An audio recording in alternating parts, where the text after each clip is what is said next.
jumping full force into the finale now. One particular scene I have to ask you about. This might be more of a Bill question, but it's the conversation that Sally has with John about what it means to be a fugitive and what his parents had done. And just the way that whole conversation is captured is absolutely fascinating. And again, the blocking is spot on where we get most of that from behind the two of you, but I can't explain why, but you turn just the right moment where everything that follows kind of cuts through in a different way. Yeah, I really thought that was interesting. And Bill pitched to me, like, we're going to start the shot on your back. And I love that. I love, first of all, I love on Barry that we shot so many scenes in oneers,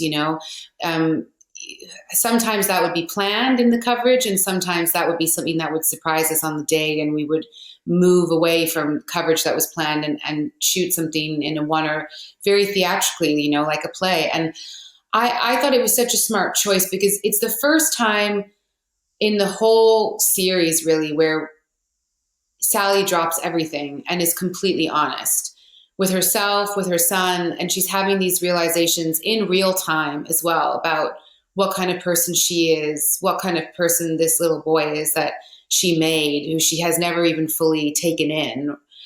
And it was a very moving scene on the page and a big shift for her as a character. So it was a challenging scene and again, one that I didn't come in with a plan on because I thought I can't overthink this. It's got to be something that we find in the space with Zach, the lovely little boy who was playing John.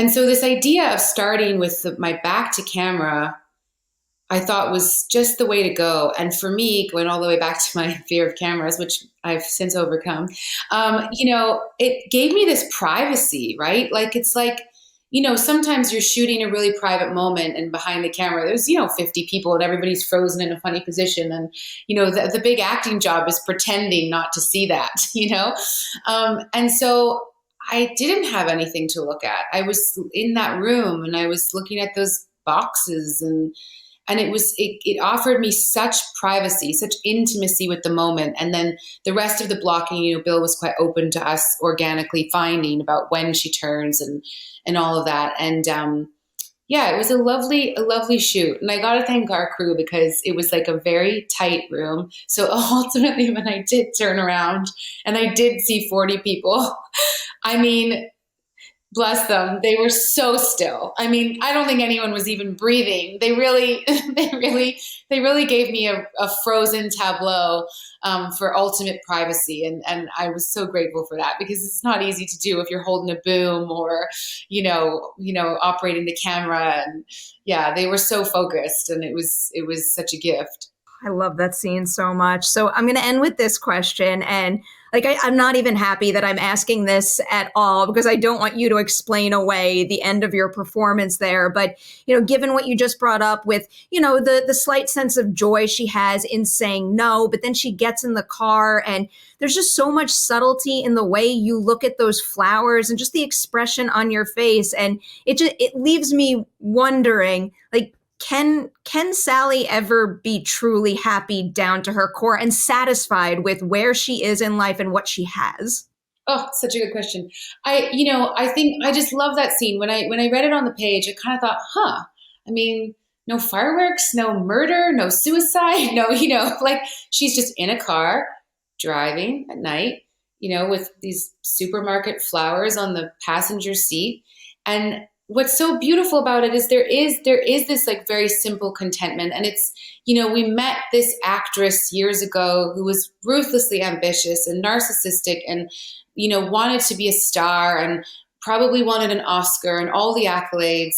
And at the end of the day, she's left with a school production of Our Town and these kind of shitty, probably half-dead flowers. And it may as well be an Oscar on that passenger seat. There's a contentment that sets in for her that is very pure. And it's a pure love of the art. So I thought that was beautiful. And at the same time, we have the beat before that where she's saying goodbye to John in the parking lot.